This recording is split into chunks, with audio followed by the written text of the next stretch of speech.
Japón no solo es tecnología y tradición. Bajo su folclore se esconde una lista oscura de criaturas imposibles, algunas vistas incluso en tiempos modernos. Desde ríos malditos hasta abismos oceánicos. ¿Qué pasaría si estas entidades nunca fueron solo mitos? Bienvenidos al canal. Suscríbete, deja tu like y acompáñanos en este iceberg de horrores ocultos. Porque lo más perturbador siempre está más abajo. Es de noche. Quiero que nos situemos en una escena muy concreta. Mar interior de Seto, siglo XIX. Vale. No hay música, no hay nada. Solo el sonido del mar, el chapoteo constante de las olas contra el casco de un barco pesquero. De madera. Pero de repente, ese sonido se apaga. El océano cae en un silencio absoluto, denso, casi antinatural. El agua simplemente se detiene. Es un silencio que precede a algo. Los pescadores de la época sabían que ese silencio era el peor de los presagios, ¿no? No es el silencio de la calma, es como si el propio océano estuviera aguantando la respiración. Y entonces, desde las profundidades, emerge, lentamente, una sombra, una silueta colosal y vagamente humanoide. Su piel es de un negro azabache, la cabeza es una esfera perfecta, calva, y en la oscuridad dos ojos descomunales brillan. El Umibotsu. El monje del mar, el Umibotsu. Pero no ataca, aún no, simplemente emerge y observa. Y en esa observación silenciosa, en esa espera, ahí reside el verdadero terror. Exacto. Lo que define el pánico que genera el Umibotsu no es tanto su ferocidad, sino su aparente, su malevolencia deliberada. Las leyendas no hablan de un animal que caza por hambre. No, claro. Hablan de una inteligencia, una conciencia que surge con el único propósito de hundir barcos, sin un motivo aparente. Es la personificación de un miedo muy profundo, el temor humano al océano no como algo inerte, sino como un abismo consciente y a veces hostil. Y creo que ese es el punto de partida perfecto para lo que queremos explorar hoy, porque tenemos un montón de testimonios, de crónicas, de leyendas de todo Japón. Y la idea no es hacer un simple catálogo de monstruos, no. No, para nada. Es intentar entender qué nos dicen estas historias sobre las personas que las contaron. Es un viaje al corazón del testimonio humano, a esas experiencias que desafían la lógica y que, por alguna razón, se han negado a desaparecer. Efectivamente. No nos preguntamos, ¿existió el Umibobu?, sino ¿qué sentían aquellos pescadores para acabar dando forma a una criatura así?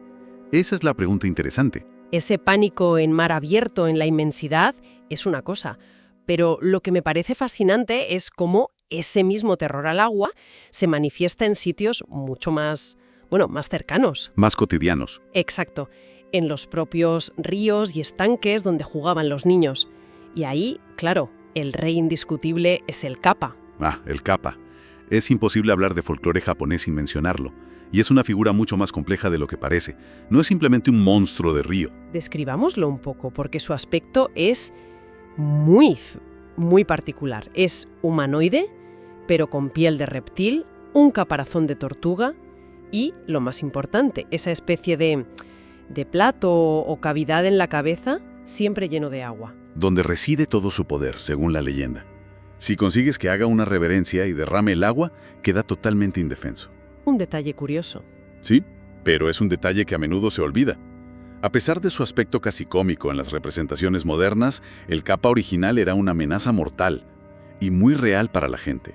En la región de Tono, por ejemplo, hay un remolino en un río conocido como el Kappabuchi, el abismo del kappa. ¿El abismo del kappa? Y los padres advertían a sus hijos que jamás se acercarán solos. No era un cuento para dormir, ¿eh? Era una advertencia basada en un miedo tangible de que esa criatura te podía arrastrar a las profundidades. Y aquí es donde la cosa se pone extraña, porque pasamos del folclore a la supuesta evidencia física. En el templo Sogen se conserva lo que afirman que es una extremidad momificada de un kappa. A ver, seamos honestos, esto suena. Suena a reliquia para turistas, ¿no? Totalmente. ¿Alguien ha intentado hacerle una prueba de ADN a esa supuesta mano? Es la pregunta lógica, y la respuesta es que no se ha verificado científicamente. Y es muy probable que no lo sea, claro. Se han propuesto explicaciones racionales, por supuesto. La más plausible es la confusión con la salamandra gigante japonesa. Que es un animal impresionante. Impresionante. Puede superar el 1,5 metros. Pero aquí está lo fascinante. Que la mano sea falsa o no, casi no importa. El hecho de que exista, de que se venere como una reliquia, nos habla de la profundidad de la creencia. La gente sigue yendo a santuarios de capas a dejar ofrendas. Pepinos, ¿no? Pepinos, su comida favorita. O sea, la creencia sobrevive a la ciencia. Entonces, la reliquia no es una prueba de la existencia del Kappa, No, sino una prueba de la existencia de la fe en el Kappa. precisamente. Y esa fe nace de un miedo muy real al agua. Vale, y si nos vamos de los ríos de la isla principal, mucho más al norte, a las aguas heladas de Hokkaido, al territorio del pueblo indígena Ainu, el terror acuático adquiere una escala Bíblica. bíblica, sí. Allí no temen a un pequeño humanoide, temen al Akorokamui. El Akorokamui es otra dimensión del miedo. Hablamos de un pulpo o un calamar de un color rojo intenso y absolutamente colosal. ¿Cómo de colosal? Los testimonios más extremos, recogidos a lo largo de los siglos, afirman que podía superar los 100 metros de longitud, una bestia capaz de arrastrar barcos enteros al fondo del mar en segundos. 100 metros. Eso es más grande que cualquier criatura marina que conozcamos. Pero, ¿no serán solo historias de pescadores, exageradas por el miedo? Podría ser, si no fuera por la consistencia de los relatos. Fíjate, ya en el siglo XIX, misioneros cristianos que llegaron a la zona, gente que no tenía ningún interés en propagar mitos locales, recogieron testimonios muy detallados de los Ainu. Ah, eso es interesante. Describían cómo los pescadores evitaban deliberadamente ciertas zonas de la bahía de Uchiura, no por corrientes o mal tiempo, sino por un terror absoluto a ser capturados. Y luego está el incidente documentado de 1894. ¿Qué pasó? Un barco pesquero afirmó haber sido atacado. Los supervivientes hablaron de una sombra rojiza gigantesca que emergió del agua. El barco quedó muy dañado, y lo más inquietante es que, según el informe, tenía marcas de succión enormes en el casco. ¿Marcas de succión? Marcas que no correspondían a ningún animal conocido. ¡Wow! Ese es un detalle muy específico. No es algo que te inventes después de una tormenta, ¿no? No. Y para el pueblo Ainu, esto es clave. El Akorokamui no es un simple animal gigante. Es una deidad marina, un kamui, una fuerza destructiva de la naturaleza. Es, de nuevo, la idea de un océano con voluntad propia. Vale, el agua da miedo, está claro. Pero es que en tierra firme, el misterio no desaparece. Simplemente cambia de forma. Y a veces se convierte en una especie de obsesión nacional. Hablemos del Tsuchinoko. El Tsuchinoko es un caso de estudio fascinante sobre cómo el folclore puede mutar en criptozoología moderna. Se le describe como una serpiente, pero no una normal. Es corta, ¿verdad? Menos de 1 metro. Sí, pero con un cuerpo central muy abultado, como una botella, y una cola muy fina. No se parece a ninguna serpiente catalogada en Japón. Y lo que lo hace tan interesante es la reacción moderna. A partir de una oleada de avistamientos en el siglo XX, esto dejó de ser un cuento de abuelos. Para nada. Varios municipios empezaron a ofrecer recompensas económicas por su captura. Y no hablamos de poco dinero. El caso más famoso es el de Yoshi, en Okayama, que llegó a prometer 20 millones de yenes. Que al cambio actual son... Unos 120.000 euros. Exacto. 120.000 euros por una serpiente mítica. A mí esto me vuela la cabeza. ¿Por qué un ayuntamiento se gasta dinero público en esto? ¿Es marketing, es una broma o de verdad creían que lo iban a encontrar? Probablemente una mezcla de todo, pero no hay que subestimar el poder de la creencia colectiva. Para el ayuntamiento no es solo buscar un monstruo, es una forma de movilizar a la comunidad, de generar turismo con las batidas anuales que organizan, de mantener viva una tradición. El acto de buscar es casi más importante que el hallazgo. Casi. Pero es que no hay ni un solo cuerpo, ni una piel, ni una foto clara, nada. 0 pruebas físicas. Y eso es lo que alimenta el misterio. El Tsuchinoko no vive de las pruebas, vive de la ausencia de pruebas. Se alimenta de la persistencia de la búsqueda y de la enorme cantidad de testimonios orales. Que cientos de personas salgan a buscarlo cada año es lo que lo mantiene vivo. A veces, sin embargo, la extrañeza no es una criatura esquiva, sino un depredador que te tiende una trampa. Y aquí la cosa se vuelve más siniestra porque fusiona el miedo animal con un engaño humanoide. Es el caso de la Jorogumo.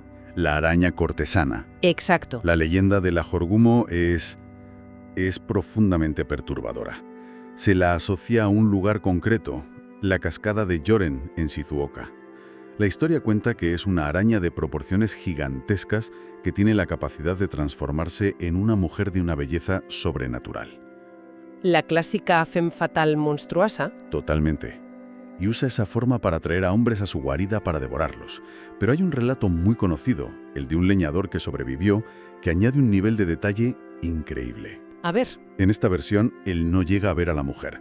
Mientras descansa cerca de la cascada, siente que algo pegajoso se le enreda en la pierna. Es un hilo de seda, pero extraordinariamente grueso y fuerte. ¡Qué mal rollo! Se da cuenta del peligro y, con gran presencia de ánimo, logra desatar el hilo de su pierna y atarlo rápidamente a un tronco cercano. Lo que ocurrió después lo aterrorizó para siempre. Una fuerza invisible y descomunal empezó a tirar del hilo con tal poder que arrancó el árbol entero de raíz y lo arrastró hacia la oscuridad del bosque. ¡Qué historia más increíble! El detalle del hilo y el árbol es lo que le da una verosimilitud aterradora. No es solo vi un monstruo, es una secuencia de hechos. Y lo más curioso es cómo esta leyenda ancestral se conecta con informes modernos. Hay personas que incluso hoy afirman haber visto figuras femeninas etéreas cerca de la cascada, o la aparición inexplicable de enormes telarañas en zonas donde no deberían estar. Es como si el lugar estuviera impregnado del mito, ¿no? Como si la historia se hubiera anclado al paisaje. Y aquí es donde, para mí, el misterio se vuelve profundamente perturbador. Porque una cosa es un monstruo con forma de animal, por muy extraño que sea, pero ¿qué pasa cuando el monstruo se parece a nosotros? Entramos en el territorio del valle inquietante a una escala masiva, y el ejemplo perfecto es el Ningen. El escenario ya es de por sí desolador, el océano Antártico, un lugar remoto, helado, casi extraterrestre. Y es allí donde en los años 2000 empiezan a surgir informes de buques de investigación japoneses. Informes no oficiales, claro, filtraciones. Hablaban de algo que vieron en el agua, entre los témpanos de hielo. Describían una criatura de entre 20 y 30 metros de longitud, completamente blanca, con una forma vagamente humanoide. Y los detalles son lo que te hielan la sangre. Hablaban de brazos con articulaciones, manos con dedos y una cabeza con rasgos faciales simplificados, ojos y una boca. Pero vamos a ver, en un entorno tan extremo, con el hielo, los reflejos, la fatiga, ¿no podría ser un grupo de ballenas beluga o un simple error de percepción? Es la explicación más lógica. Es la explicación lógica y la más probable. Sin embargo, hay que subrayar un detalle en el que todos los testimonios insisten. Los testigos son marineros y científicos. Gente entrenada para observar. Exacto. No gente propensa a la superstición. Y todos coinciden en que el movimiento de la criatura era deliberado, biológico y coordinado. No era el movimiento aleatorio de un trozo de hielo. Se movía con propósito, como si fuera consciente de la presencia del barco, como si los estuviera observando. ¿Y el silencio oficial sobre esto es sospechoso? El silencio oficial es casi más elocuente que cualquier avistamiento, ¿verdad? Si fueran solo ballenas sería fácil desmentirlo. Pero no hay ni confirmación ni desmentido. Solo un vacío que amplifica el misterio. De la inmensidad del océano pasamos a un horror mucho más íntimo, casi doméstico. Y para mí uno de los casos más extraños de todo el folclore japonés, el Rokurokubi. El Rokurokubi es fascinante porque difumina totalmente la línea entre el ser humano y el monstruo. La descripción es asombrosa. De día son personas normales. Pueden ser tus vecinos. Pero por la noche, mientras duermen, sus cuellos empiezan a alargarse, a estirarse metros. Es una imagen de pesadilla, casi surrealista. Totalmente. Las cabezas se separan del cuerpo y vagan libremente por la casa o incluso por fuera. Pero, ¿se les considera monstruos malvados? No siempre, y esa es la clave. Hay un caso documentado del año 1810 sobre un mercader que descubre que su esposa es una Rokurokubi. Una noche, ve con horror cómo el cuello de su mujer se estira, atraviesa la habitación y sale al jardín, donde la cabeza flota observando con curiosidad a los insectos. Wow. El detalle fundamental es que, al despertar, ella no recuerda absolutamente nada. Entonces, no es un monstruo consciente, es más bien una condición, una aflicción paranormal. Exacto. Es como una forma extrema y sobrenatural de sonambulismo. No lo eligen, les pasa. Y eso lo aleja del monstruo típico y lo acerca a una condición trágica, Y aunque no tenemos pruebas físicas, sí que tenemos cientos de antiguos grabados en madera, los ukiyo-e, que los representan con un nivel de detalle anatómico sorprendente. Como si intentaran comprenderlo, no solo imaginarlo. Justo, como si intentaran documentar un fenómeno que para ellos era muy real. Visto así, este recorrido ha sido un viaje a las distintas formas del miedo. Empezamos con el pánico al mar, con el umibosu. Pasamos a los terrores de los ríos, con el kappa. Luego a las criaturas que provocan búsquedas casi científicas, como el tsuchinoko. Y hemos terminado en el terror más íntimo, lo monstruoso con forma humana, como el ningen o el rokurukubi, en tu propia cama. Es un espectro completo del miedo a lo desconocido, sí. Y después de todo esto, la pregunta sigue ahí. ¿Son reales? Pero me da la sensación de que después de esta conversación, quizás esa no es la pregunta correcta, ¿verdad? Creo que no. Plantearlo en términos de verdadero o falso es perderse lo importante. La cuestión fundamental no es si podemos presentar el cadáver de un kappa en un laboratorio. La verdadera evidencia, el verdadero fenómeno, es la persistencia de los relatos. La historia que sobrevive es el dato real. Exacto. Y la consistencia de los detalles a lo largo de los siglos. Y por encima de todo, las emociones humanas universales que estas historias evocan. El miedo, el asombro, la humildad ante lo que no podemos explicar. Ya. Y eso nos deja con una última reflexión. ¿Y si estas leyendas no son solo invenciones, sino el lenguaje que encontraron nuestros antepasados para describir fenómenos que no encajaban en su comprensión del mundo? Y, llevando eso al presente, ¿qué cosas extrañas vemos hoy que, al no tener un nombre o una leyenda que las ampare, simplemente descartamos como una ilusión óptica, un fallo en la cámara o un error de nuestra percepción? Bienvenidos a The Debate. Hoy nos sumergimos en las aguas profundas y los bosques más remotos del archipiélago japonés. Un lugar donde el folclore milenario y los testimonios modernos se entrelazan de una forma extraordinaria. Y la pregunta que vamos a intentar desentrañar es si estas criaturas, los llamados críptidos, son fenómenos biológicos que aún están por descubrir, o si por el contrario representan simplemente el poder del mito y la psicología humana para dar forma a nuestra percepción de lo desconocido. Yo voy a defender que la persistencia y la coherencia de ciertos testimonios, sobre todo los más recientes, sugieren que detrás de algunas de estas leyendas podría haber un núcleo de verdad biológica. Y yo, por mi parte, sostendré que estos relatos son constructos culturales fascinantes, sí, pero que nacen de la mala interpretación de fenómenos naturales y de la tradición, sin una base zoológica real. A ver, para mí, la clave de todo esto es la persistencia. Cuando escuchas la misma descripción de un ser extraño por parte de gente que no se conoce en lugares distintos y a lo largo de décadas, pues llega un punto en que tienes que preguntarte, ¿y si de verdad están viendo algo? No podemos simplemente despachar siglos de testimonios como si fueran cuentos de abuelos, no. Me quiero centrar en los casos más sólidos, los que se apoyan en múltiples testigos o supuesta evidencia física. El ejemplo perfecto es el Hibagón. El Bigfoot japonés, sí. Exacto. Entre 1970 y 1982, en los alrededores del monte Hiba, en Hiroshima, se acumularon docenas de avistamientos. Y no hablamos de una única persona, hablamos de agricultores, excursionistas, incluso funcionarios locales. Todos describían lo mismo de forma increíblemente consistente.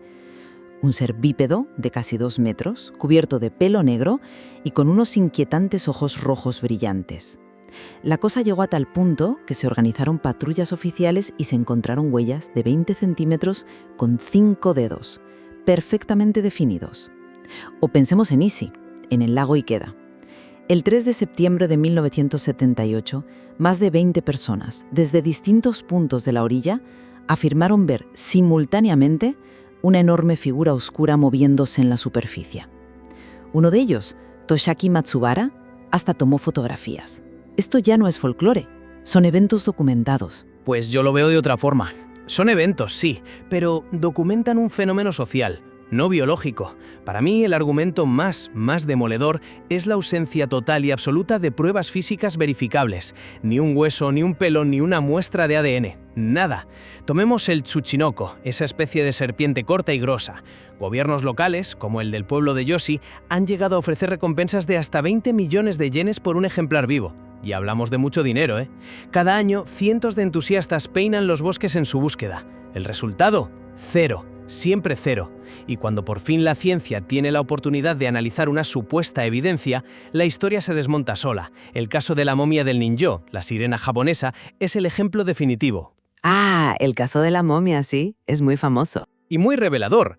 En 2022, los científicos del Museo de Okayama la analizaron con tomografías computarizadas, datación por radiocarbono, análisis de ADN. ¿Y qué descubrieron? Que era un montaje. Un montaje extraordinariamente elaborado, hecho en el siglo XIX con papel, tela, resinas, algodón y partes de varios peces distintos. Un fraude. Esto no prueba que existan las sirenas, prueba que los humanos somos capaces de hacer grandes esfuerzos para materializar nuestras propias leyendas. Un fraude, sí, sin ninguna duda. Y eso prueba que la gente quiere creer. Pero que un caso sea un fraude no invalida automáticamente todos los demás. Sería como descartar toda la paleontología porque existió el hombre de Piltdown. ¿No crees que debemos analizar cada caso por sus propios méritos? El fraude del Ningyo, que es una pieza del periodo Edo, no tiene nada que ver con los testimonios de profesionales del siglo XXI. ¿A qué te refieres exactamente? Me refiero a los informes del Ningye en la Antártida en la década de los 2000. Aquí no hablamos de un campesino supersticioso. Hablamos de las tripulaciones de buques de investigación oceanográfica japoneses, o sea, científicos y marineros profesionales que describieron de manera consistente una criatura humanoide completamente blanca, de entre 20 y 30 metros de largo, nadando entre los témpanos. Vamos a decir que un equipo de científicos no sabe distinguir un bloque de hielo de una criatura viva de ese tamaño. Bueno, precisamente por ser científicos, saben que el testimonio ocular es la evidencia menos fiable que existe, sobre todo en condiciones extremas. El océano Antártico es un entorno increíblemente aislado y estresante. La monotonía, el frío, el reflejo de la luz en el hielo. El cerebro humano está programado para encontrar patrones, especialmente patrones humanoides donde no los hay. Lo que describen como un ningen podría ser una ballena beluga en una postura inusual, un calamar gigante nadando de forma extraña o incluso un simple fenómeno óptico. El cerebro nos engaña. Y también engañó a toda la tripulación del pesquero Konimaru en 1971. Reportaron oficialmente que un umibozu, una figura gigantesca y oscura bajo el agua, les había desgarrado las redes de pesca como si fueran de papel. Eso no es una ilusión óptica, no. Es una interacción física. Descartar estos testimonios como meras fantasías es ignorar la calidad y la cantidad de los testigos. No digo que mientan, digo que pueden estar equivocados en su interpretación. Un umibozu podría ser una tromba marina, un fenómeno natural que surge súbitamente, o una ola gigante, una ola errática que puede destruir embarcaciones en segundos. Los marineros suelen describir un silencio absoluto justo antes de la aparición del umibozu, y esto es muy consistente con los cambios de presión atmosférica que preceden a ciertos fenómenos meteorológicos extremos. Sin más datos que un testimonio visual subjetivo, es imposible saltar a la conclusión de que es una nueva especie. De hecho, muchos de estos críptidos se explican de forma bastante razonable con la fauna que ya conocemos. A ver, explícate. Pues piensa en el kappa, el famoso demonio acuático con un caparazón de tortuga. Se ha propuesto, y con bastante lógica, que podría ser una mala interpretación de la salamandra japonesa. Es un anfibio que puede superar el 1,5 metros de longitud, vive en los ríos, es agresivo y tiene un aspecto francamente extraño. Un encuentro inesperado con uno de estos animales podría dar origen a la leyenda. O el Akorokamui, de Hokkaido, ese pulpo colosal. Es casi con toda seguridad una exageración de encuentros reales con el pulpo gigante del Pacífico, que es un animal enorme. Y no nos olvidemos de los cangrejos gigantes de Okinawa, avistados por soldados estadounidenses durante la Segunda Guerra Mundial. Su descripción encaja perfectamente con el cangrejo araña japonés, cuyas patas pueden medir más de 3 metros y que, normalmente, vive en aguas muy profundas. Es muy plausible que las explosiones submarinas de la guerra alteraran su hábitat y los empujaran hacia la costa. No hace falta inventar nuevas especies. Vale, acepto lo del kappa. Quizás sea una salamandra gigante, te lo compro. Pero, ¿cómo aplicas esa lógica al tsuchinoko? La descripción es increíblemente específica y se repite una y otra vez. Un cuerpo central abultado, como una botella o un mazo, y una cola desproporcionadamente fina. Eso no se parece a ninguna serpiente que conozcamos en Japón. No es una mala interpretación, es la descripción de algo genuinamente anómalo. Podría ser una serpiente que acaba de engullir una presa muy grande, lo que deforma temporalmente su cuerpo. Y que además salta y emite sonidos. Los testimonios insisten en eso. Y volviendo al gibagón, los testigos insistían en un rostro casi simiesco y en los ojos rojos brillantes. Esos detalles no encajan con un oso negro asiático ni con un macaco local. La explicación de la fauna conocida se queda corta ante estas anomalías. Y sobre todo se queda corta ante la evidencia tecnológica. ¿Te refieres a la grabación de la JUMSTEC? Exactamente. En 2010, un vehículo submarino no tripulado de la Agencia Japonesa de Ciencia y Tecnología Marítimo Terrestre estaba operando a más de 1000 metros de profundidad en la bahía de Sagami. Sus cámaras de alta definición captaron una masa blanquecina de unos 8 metros con lo que parecían ser 2 ojos brillantes. La propia agencia nunca ofreció una explicación concluyente y el material fue retirado de la circulación pública. No era un pulpo, no era una mantarraya muerta. Los biólogos de la JUMSTEC, expertos en fauna abisal, no lo identificaron. El silencio de la propia agencia es lo que resulta tan intrigante. Que fuera retirado no significa que fuera un críptido.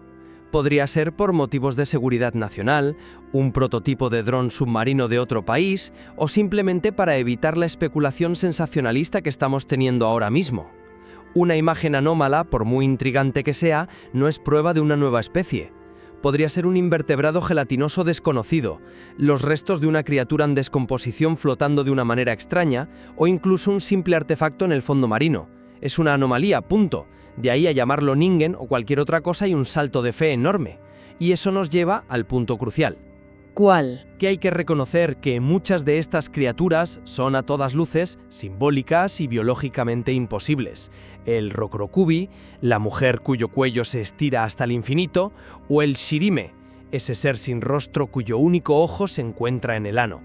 No son plausibles, vamos, son manifestaciones de ansiedades culturales, de tabúes, de la imaginación humana en su máxima expresión.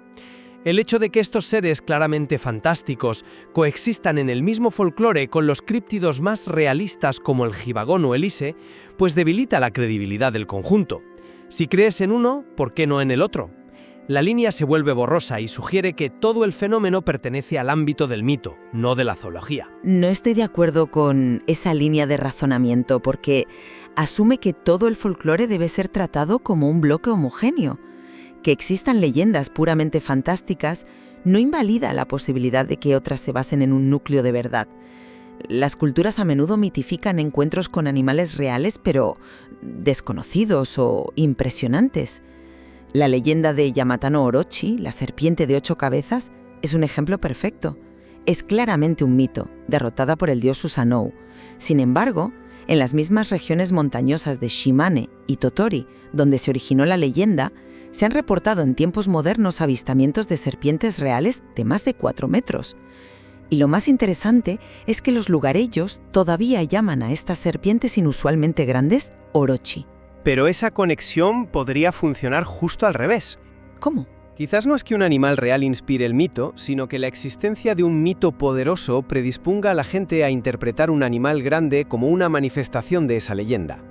El granjero que ve una serpiente de 4 metros no solo ve una serpiente grande, en su mente está viendo un Orochi, y toda la carga cultural de ese nombre colorea su percepción y su testimonio. La cultura no solo registra la realidad, a menudo la crea. Así, el Tsuchinoko no es una especie por descubrir, sino un arquetipo folclórico que la gente proyecta sobre cualquier serpiente de aspecto extraño que encuentra. Por eso nunca se captura uno, porque no existe como especie biológica, solo como idea. En resumen, mi postura es que, si bien es innegable que la gran mayoría de estas historias pertenecen al folclore, la coherencia de ciertos avistamientos, sobre todo los más modernos como los del ningen, el gibagón o el isi, respaldados por múltiples testigos y datos físicos ambiguos pero intrigantes, como la grabación de la JUMSTEC, sugiere que descartar por completo la posibilidad de especies desconocidas sería precipitado y francamente poco científico.